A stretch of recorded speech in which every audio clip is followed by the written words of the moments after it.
When you're sitting alone on a Sunday afternoon, waiting for the phone to ring, who do you expect to call? If you're like most people over 60, you're probably thinking about your children, your siblings, or your grandchildren. You're waiting for family to reach out, to invite you over, to fill that empty space in your day. But here's a hard truth that nobody wants to admit. Your family cannot and will not save you from loneliness. I know that sounds harsh, but stick with me, because by the end of this video, you'll understand why relying on family for companionship is not just unrealistic. It's dangerous to your well-being. Today, we're going to uncover 5 powerful solutions that work better than waiting for family to call. These aren't just feel-good suggestions. They're proven strategies that have transformed the lives of thousands of seniors who once felt invisible, forgotten, and desperately alone.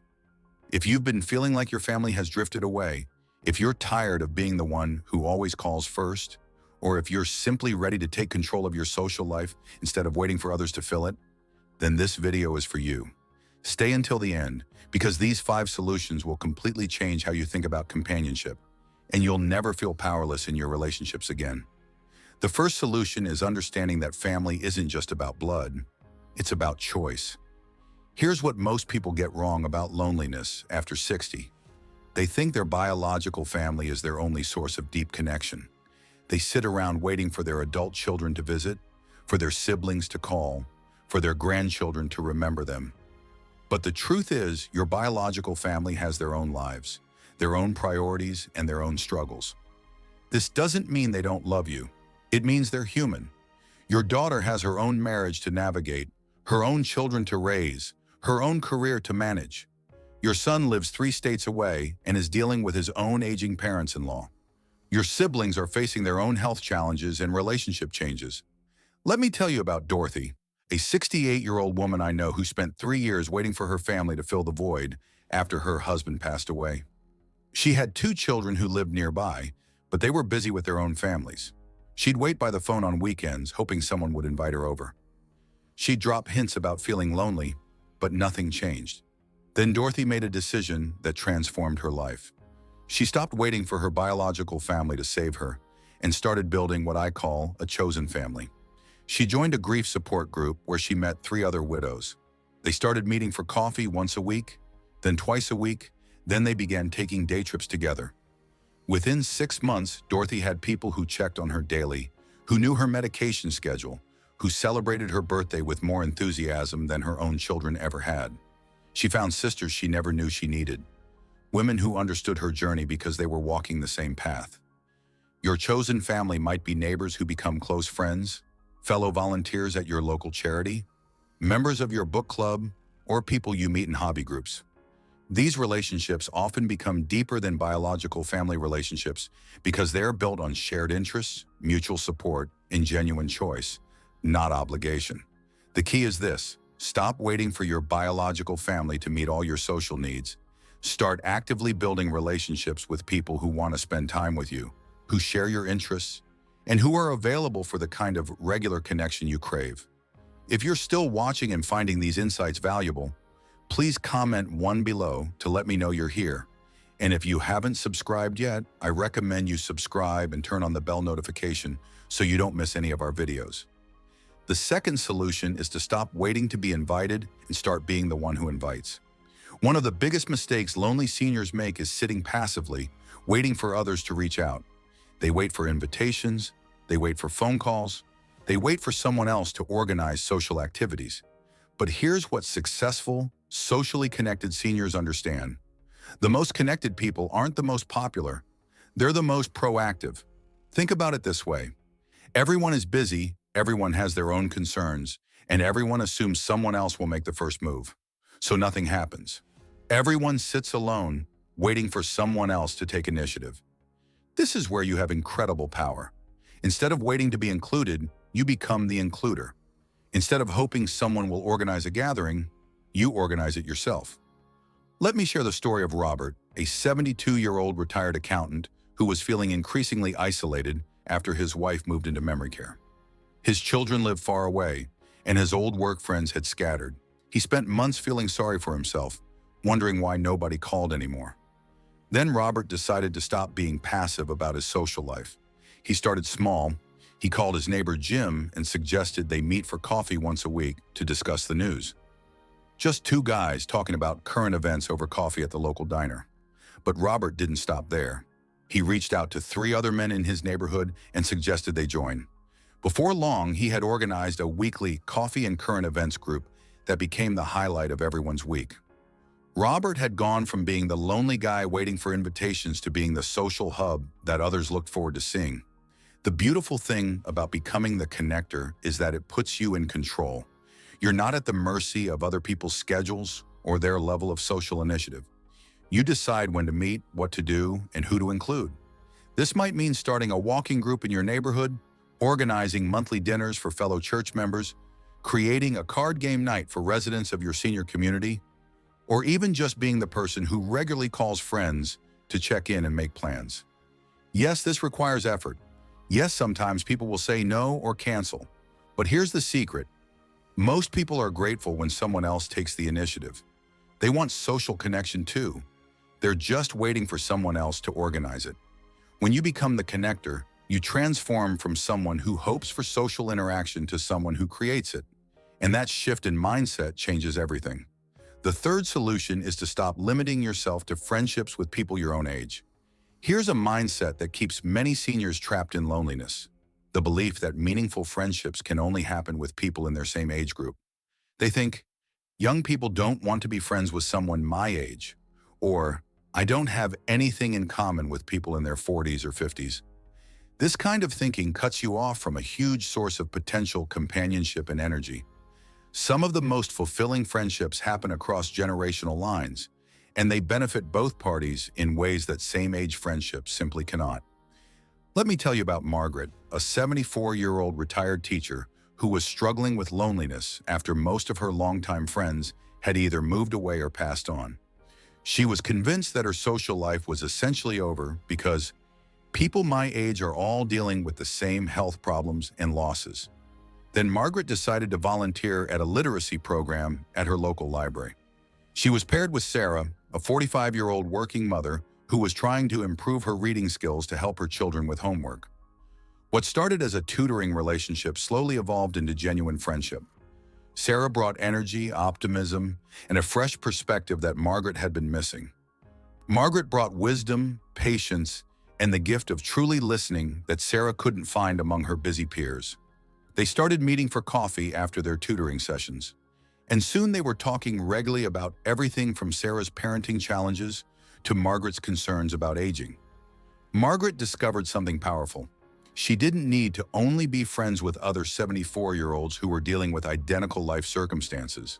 In fact, befriending someone in a different life stage brought a richness to her social life that same-age friendships couldn't provide. Intergenerational friendships work because they're based on genuine connection rather than shared circumstances. You might become friends with your neighbor who's in her 50s and dealing with teenagers, or with a co-worker at your part-time job who's in his 40s and navigating career changes. These friendships often develop naturally when you're engaged in activities that attract people of various ages. Volunteering, taking classes, working part-time, participating in hobby groups, or even just being an active, engaged neighbor. The key is to stop thinking of yourself as too old to be friends with younger people, and to stop assuming that younger people won't find you interesting. Many younger people are actually hungry for the wisdom, stability, and perspective that older friends can provide. Don't limit yourself to senior centers and retirement communities when looking for social connection. Join mixed-age groups, take classes at community colleges, volunteer for causes that attract people of all ages, or simply be open to conversations with neighbors and acquaintances regardless of their age.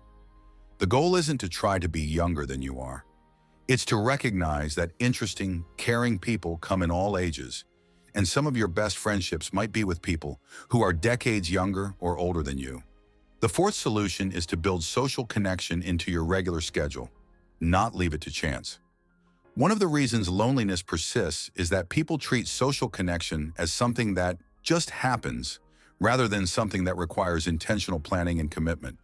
They wait for spontaneous invitations, hope that people will think to call them, and then wonder why their social calendar stays empty. But here's how successful, socially connected seniors think about it. They treat social connection like any other important appointment. They schedule it, they commit to it, and they prioritize it. This means creating what I call structured social commitments, regular, recurring activities that guarantee you'll have social interaction, even when everything else in your life feels unpredictable. Let me share the story of Frank, a 69-year-old widower who was struggling with profound loneliness 6 months after his wife passed away. His adult children lived in other states and called occasionally, but Frank's days stretched endlessly with no regular human contact. Frank's turning point came when he realized that waiting for social connection to happen naturally wasn't working. So he made a radical decision. He would commit to at least one structured social activity every single day of the week. Monday became his grocery shopping day, but instead of rushing through the store, he made a point of chatting with cashiers and other customers. Tuesday, he started volunteering at the local animal shelter. Wednesday, he joined a senior walking group at the mall. Thursday, he began attending a men's breakfast at his church. Friday, he committed to calling one person from his past, old work colleagues, distant relatives, or friends he'd lost touch with. Saturday, he started going to community events, farmers markets, library programs, or free concerts. Sunday, he joined a different church committee. Within 3 months, Frank went from having no regular social contact to having structured social interaction every single day. More importantly, these structured commitments led to spontaneous friendships and additional social opportunities. The power of structured social commitments is that they remove the uncertainty and anxiety from social connection. You know that every Tuesday you'll be talking to people at the animal shelter. You know that every Wednesday you'll be walking and chatting with your walking group. You're not sitting around hoping someone will call. You have guaranteed social interaction built into your week. This might look like joining a weekly card game, committing to a regular volunteer shift, taking a weekly class, joining a book club, or even just establishing a standing coffee date with a neighbor. The specific activity matters less than the regularity and commitment. Yes, this requires you to be intentional and sometimes push yourself out of your comfort zone. But here's the beautiful thing. Once you establish these structured commitments, they become the foundation for deeper friendships and additional social opportunities. Don't leave your social life to chance. Treat it like the important aspect of your health and well-being that it is, and build it into your regular schedule. If you're still watching and finding these insights helpful, please comment 4 below to let me know you're here. And if you haven't subscribed yet, I recommend you subscribe and turn on the bell notification. Your support helps us continue creating content that matters to you. The fifth and final solution is to pursue genuine interests that naturally bring you into contact with like-minded people. Here's a mistake that keeps many seniors socially isolated. They think social connection means forcing themselves into activities they don't enjoy just to be around people. They join clubs they don't care about, attend events that bore them, or try to fake enthusiasm for activities that don't match their personality. This approach backfires because forced socialization feels exhausting and inauthentic. You end up dreading the very activities that are supposed to cure your loneliness. The solution is different. Identify activities you genuinely enjoy or have always wanted to try, and then find ways to pursue those interests in social settings. When you're engaged in something you truly care about, social connection happens naturally and authentically. Let me tell you about Helen, a 71-year-old retired nurse who had always been interested in genealogy but never had time to pursue it seriously. After her husband died, Helen found herself with plenty of time, but no motivation. She was desperately lonely, but couldn't bring herself to join generic senior social groups because they felt forced and artificial. Then Helen decided to seriously pursue her interest in genealogy. She started taking a class at the local community college, joined an online genealogy forum, and began visiting historical societies and libraries to research her family history. Something magical happened. Helen started meeting people who shared her genuine passion. She connected with other genealogy enthusiasts who became research partners and close friends. She met librarians and historians who valued her growing expertise. She even connected with distant relatives she discovered through her research. Within a year, Helen had built a rich social network entirely around her authentic interest in genealogy. She wasn't pretending to enjoy activities she didn't care about. She was deepening relationships with people who shared her genuine passion. This is the power of pursuing authentic interests in social settings. Whether it's gardening, photography, history, cooking, reading, music, crafts, sports, or any other genuine interest, there are communities of people who share that passion. The key is to think about activities you've always enjoyed or always wanted to try, and then find the social versions of those activities. If you love reading, join a book club or volunteer at the library. If you're interested in history, join a historical society or take a history class. If you enjoy cooking, take a cooking class or join a community garden. When you pursue activities you genuinely care about, several things happen. You feel energized rather than drained by social interaction. You have natural conversation topics with the people you meet. You develop expertise that others value, and you attract people who appreciate the real you rather than some version of yourself you're trying to present. This doesn't mean you have to be passionate about everything you try. It means being honest about what interests you and building your social life around those authentic interests rather than forcing yourself into activities that don't fit your personality.